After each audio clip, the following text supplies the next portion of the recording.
Halo teman-teman, hari ini kita juga akan membahas perusahaan yang juga ada sangkut pautnya dengan perusahaan pelayaran. Tetapi apakah perusahaan yang satu ini punya kapal atau perusahaan ini mempunyai peti kemas?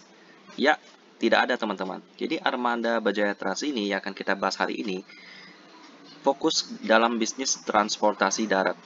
Ya, seperti truk, seperti kendaraan, mobil, dan lain-lain. Ini disediakan oleh Armada Bajaya Trans. Ya, dengan kode emiten Jaya.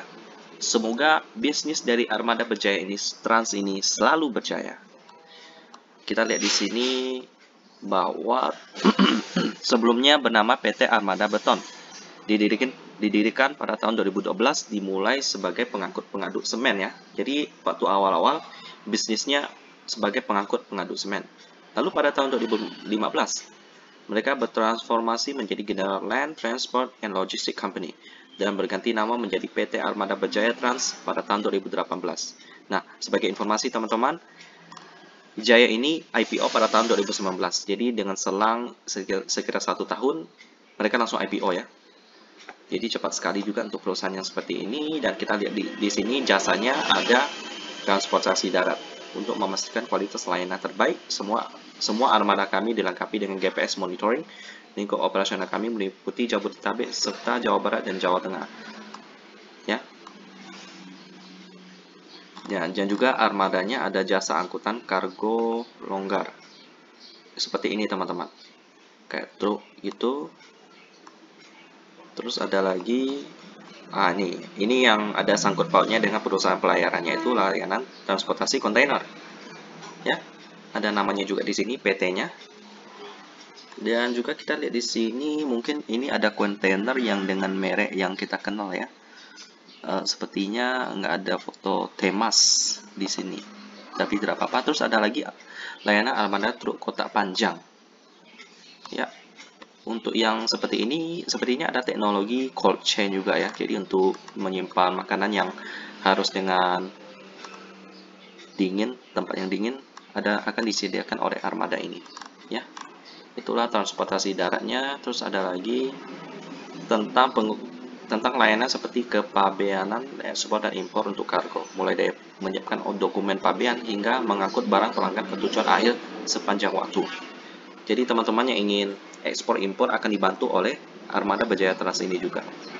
Lalu transportasi multimoda, mereka menyediakan jasa pengiriman barang domestik, layanan door to door ke berbagai tujuan di Indonesia, seperti Medan, Palembang, Batam, Bengkulu, Pekanbaru, Makassar, Banjarmasin, Pontianak, dan lain-lain.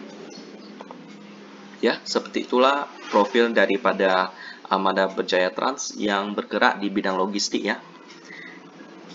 Begitulah perjalanannya yang cukup cepat. Jadi perusahaan ini masih cukup muda ya.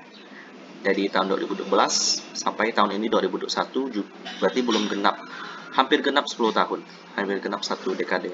Ya, apakah perusahaan yang masih muda ini akan menghasilkan profit yang gede? Atau justru karena baru-baru maka profitnya juga masih ya sedikit-sedikit lah, karena juga masih berkembang. Kita akan lihat bersama-sama ya.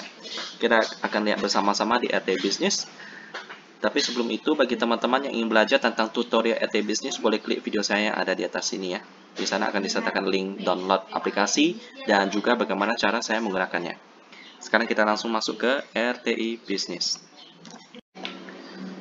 Dan sekarang kita akan masuk ke fundamental dari Jaya ini sendiri.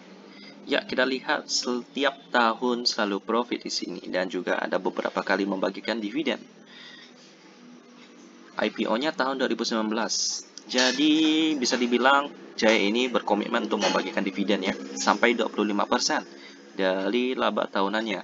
Apalagi tahun ini labanya cukup besar, yaitu 17 earning per share.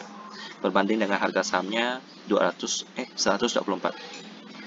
Nah, kita lihat di sini fundamentalnya, equity-nya cukup kecil ya, yaitu hanya 69M. Jadi bisa dibilang ini memang perusahaan yang kecil sih. Aset ekuitasnya tidak sampai 1 triliun. Tetapi kalau bisnisnya sehat, maka bisnis ini dapat berkembang teman-teman. Kita lihat di sini operating profitnya lebih besar daripada net profit, 3,67M berbanding 3,16M. Jadi untuk ratingnya sehat, jadi bisnisnya berjalan dengan baik ya. Untuk Jaya ini sendiri meskipun kecil-kecil, tetapi bagus perusahaannya. Terus kita lihat di sini PR-nya juga bagus 7,3. Lalu di sini yang menjadi masalah yaitu net profit marginnya tipis teman-teman. Mungkin karena perusahaan baru dan juga namanya nggak terlalu besar, karena itu Jaya ini tidak bisa terlalu meningkatkan daripada net profit marginnya karena masih harus mencari pelanggan dan lain-lainnya. Jadi untuk net profit marginnya semoga ke depan dapat lebih besar. Terus yang menjadi masalah kedua adalah cash rasionya. Tipis sekali teman-teman, hanya 6%. Jadi untuk keuangan Jaya ini keuangan Jaya ini sangat berbahaya sih teman-teman. Jadi untuk sementara perusahaan seperti ini harus dipantau keuangannya. Kalau misalnya kedepannya terjadi masalah likuiditas, hutangnya jatuh tempo dan lain-lain, ketakutan terbesar kita sebagai investor akan terjadi default atau gagal bayar. Jadi mari kita perhatikan Jaya ke depan, semoga ke depan keuangannya lebih sehat dan semoga bisnisnya semakin besar, asetnya semakin berkembang dan menjadi salah satu perusahaan penyedia transportasi darat yang besar di Indonesia. Demikianlah tentang Jaya dan kita ketemu lagi di video selanjutnya.